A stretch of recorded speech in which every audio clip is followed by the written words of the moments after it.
అసలు అంటరానితనం నేరము ఇదొక డైమెన్షన్ మాత్రమే. సో మతం పేరిట జరుగుతున్న ఇప్పటికైనా అర్థం కావాలి. ఎందుకు ఇప్పుడు యాంటీ కన్వర్షన్ బిల్లులు తెచ్చి మత మార్పిళ్ళ చట్టాలు తెచ్చి కఠినంగా మత మార్పిళ్ళను మేము అడ్డుకుంటామంటూ బీజేపీ వాదిస్తూ ఉంటుంది. కానీ మత మార్పిడికి మూలం ఎక్కడుంది అనేది ఒక్కసారి ఆలోచించాలి. ఎక్కడుంది? ఈ నిచ్చెన మెట్ల కుల వ్యవస్థలో ఉంది.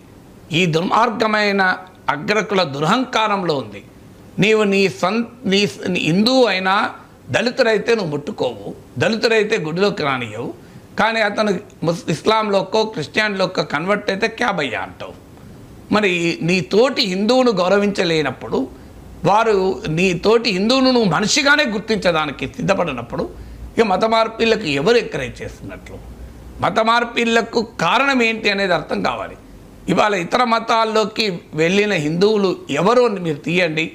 కొంతమంది ఎక్కడన్నా అగ్రకులాల వాళ్ళు కూడా కన్వర్ట్ అయితే రకరకాల కారణాలు అయితే కావచ్చు. కానీ అత్యధికంగా అణగారిన కులాలకు చెందినవారు హిందూ మతం పేరిట వారి పట్ల ఈ చాతుర్వర్ణ వ్యవస్థ, ఈ కుల వ్యవస్థ, సో శూద్రులు అన్న పేరిట, దళితులు శూద్రులు అన్న పేరిట వారి పట్ల అనుసరించిన ఏయమైన నీచమైన వైఖరి వల్లనే కదా వెళ్ళేది.